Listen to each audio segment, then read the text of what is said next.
Olá, bom dia para você que está no campo, na cidade, sejam todos bem-vindos. Começamos agora ao vivo de Brasília pela Band AgroMais e Terra Viva, o AgroBand, a sua janela para o mundo do campo. Hoje é dia 18 de fevereiro, são 8 horas da manhã.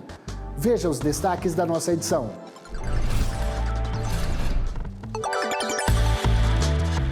Agro brasileiro avança na colheita da maior safra de soja de todos os tempos, apesar dos problemas climáticos e de transporte e armazenamento dos grãos. Olha só o que nós encontramos nessa estrada, ó. Uma carreta carregada de soja quebrou e aí, é claro, vai gerar mais custos e atraso também na entrega dessa safra. Supremo Tribunal Federal conclui esta semana as audiências do Marco Temporal das Terras Indígenas. Resultado será encaminhado para análise do Congresso. E no Giro Brasil, produtores de uva de São Paulo recebem ajuda da Embrapa para combater doença que provoca a podridão dos cachos. É agora no AgroBand.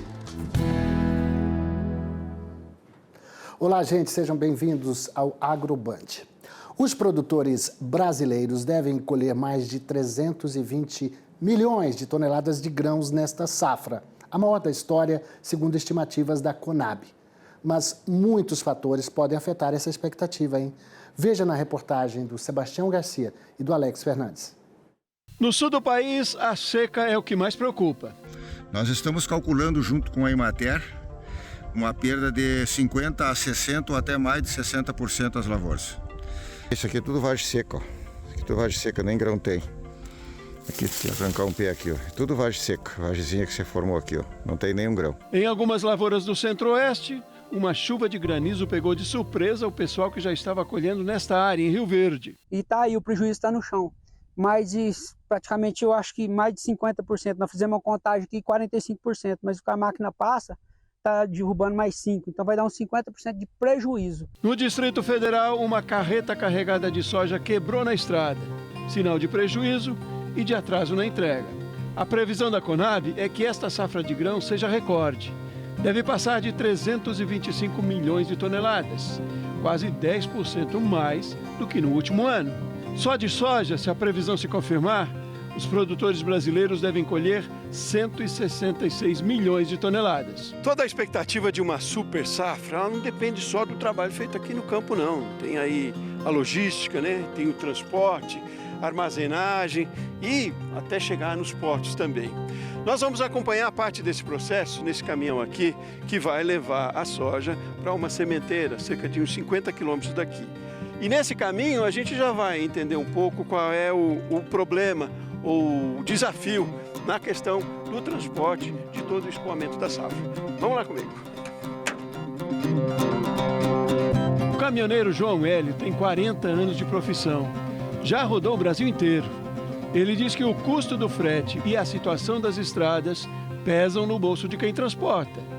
Mas não é só isso. Chega a atrasar a entrega de uma carga como essa por causa das estradas? Sim, claro que sim. Porque você estraga o caminhão, estoura um pneu, aí você já atrasou tudo, né?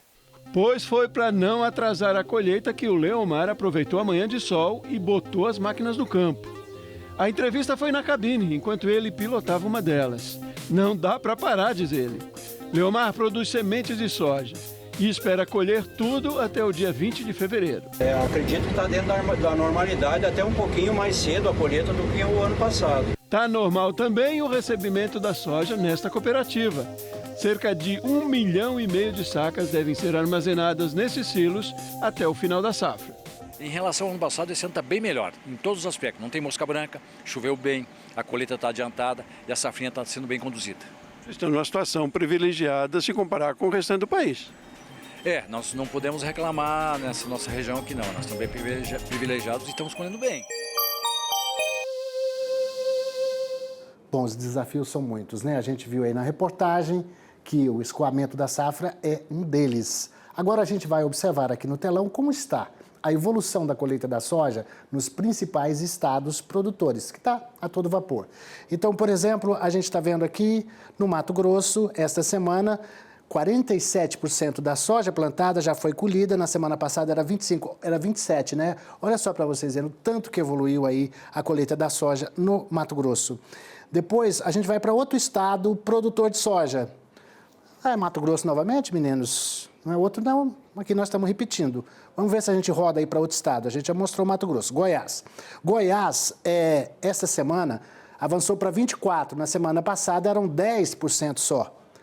E também acho que temos o estado do Paraná, que é outro produtor de soja, que esta semana a colheita avançou para 33%, na semana passada eram 23%. Não sei se dá tempo para a gente ter o mapa do Brasil para mostrar, mas eu vou dar um dado para vocês aqui, ó. Ano passado, nessa mesma época do ano, a gente tinha colhido 29% da soja. Esse ano, 25%. A gente está alcançando esse dado, mas quem entende disso, eu vou chamar aqui para conversar, é o Donalvan Maia, que é o CEO da Fox Grãos, lá de Goiânia, que acompanha a evolução da soja. Donalvan, bom dia, bem-vindo. Então, você está contente com a evolução? Vamos alcançar o ano passado, semana que vem? Bom dia, Valter. Nós tivemos um início de colheita mais lenta devido a excesso de chuvas, né? Só que também atrasou o plantio da safrinha. Só que, no entanto, na última semana aí, os trabalhos do campo aceleraram e agora com a previsão de estiagem, nessa semana, a maior parte do centro-oeste, a tendência de um avanço ainda mais rápido. E se esse ritmo continuar, a colheita e o plantio da soja e o plantio do milho deve ultrapassar até o ano passado, viu? O ponto de atenção agora é se vai ter chuva para a safrinha. A soja que está sendo colhida tem apresentado excelentes produtividades até o momento, mas o milho ainda depende de umidade no solo em março e abril. Se a gente tiver essa produtividade, o produtor vai ficar feliz e os preços para o milho estão respondendo bem, ponto de oportunidade nesse momento. Muito bem, Donalvan, que respondeu além de tudo, falou sobre os preços. Agora são 8h07, a gente faz um pequeno intervalo e na volta você vai ver. Começa a colheita do arroz no Rio Grande do Sul, o maior estado produtor do cereal no país. Apesar da seca no estado, a expectativa é de uma colheita recorde. É daqui a pouco.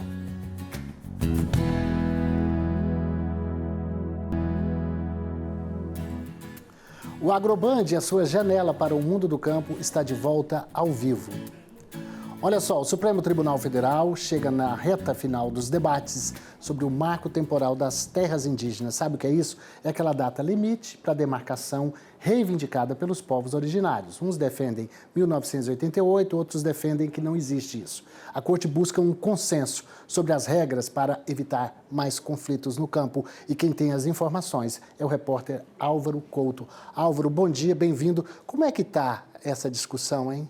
Bom dia, Valteno. Bom dia a todos que nos acompanham. A última audiência terminou ontem à noite e sem consenso. Na próxima semana, produtores rurais, indígenas, parlamentares e governo votam o texto que está em debate. Depois, a proposta segue para o plenário do Supremo e o que for aprovado vai para a análise do Congresso Nacional. A minuta do acordo foi apresentada pelo ministro Gilmar Mendes depois de meses de discussões na Corte, após questionamentos sobre o marco temporal. Veja quais pontos podem mudar nas futuras demarcações de terras indígenas, agora na reportagem de Cainha Messina, do Jornal da Band. Diante de uma discussão que dura décadas, ainda não há consenso. Foram mais de 6 meses de reuniões até chegar a uma proposta. O ministro Gilmar Mendes, relator do tema, apresentou na sexta mais de 90 artigos com sugestões para tentar pacificar a questão. Em setembro do ano passado, o STF declarou inconstitucional a tese do marco temporal, que restringe as demarcações de terras indígenas às ocupadas em 5 de outubro de 88, data da Constituição. Uma semana depois, o Congresso aprovou uma lei no sentido contrário, sob o argumento de insegurança jurídica no campo. O presidente Lula vetou, mas os parlamentares derrubaram o veto. Partidos recorreram e o caso voltou ao Supremo. O projeto de mediação prevê indenizações aos produtores desapropriados. É possível incluir a troca por imóveis da União, realocação em outras áreas ou pagamento em dinheiro com valor decidido pela Justiça. Foi mantido o direito de retenção, ou seja, os proprietários podem ficar no local até aceitarem os termos oferecidos pelo governo. A proposta aqui do STF vai ser discutida até o dia 24. Depois, o tribunal homologa o texto aprovado e a parte legislativa segue para o Congresso. A Frente Parlamentar da Agropecuária trabalha para tentar estabelecer uma data limite para a reivindicação das demarcações. A gente não pode deixar sem nada, sem nenhum parâmetro, sem nenhum encaminhamento de o que pode até quando pode.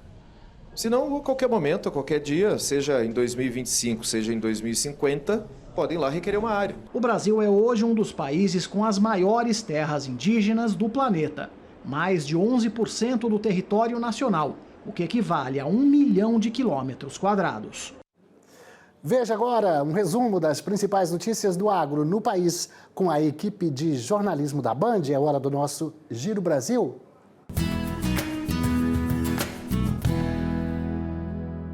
Produtores de uva do interior de São Paulo estão recebendo orientação de pesquisadores da Embrapa para controlar o aparecimento de um fungo que provoca a podridão do cacho. Em 2023, muitos produtores chegaram a perder 100% da safra. Com mudanças no manejo e com o uso de produtos na dosagem correta, as perdas este ano diminuíram para 5%. Segundo os pesquisadores, o aparecimento do fungo está relacionado às mudanças climáticas. Rio Grande do Sul é responsável por 70% da produção nacional do arroz. E amanhã, em Terras Baixas, no Pampa Gaúcho, deve começar a colheita oficial do cereal. De acordo com a Conab, a expectativa é que 12 milhões de toneladas sejam colhidas nesta safra, um aumento de 11% em relação ao anterior, que foi fortemente atingida e prejudicada pelas chuvas no Rio Grande do Sul. Muito bem, com esse Giro Brasil, a gente termina aqui o nosso AgroBand, a sua janela para o mundo do campo. E voltaremos amanhã. Carol vai estar aqui comigo a partir das 8 horas da manhã. Então, uma boa terça-feira. Tchau.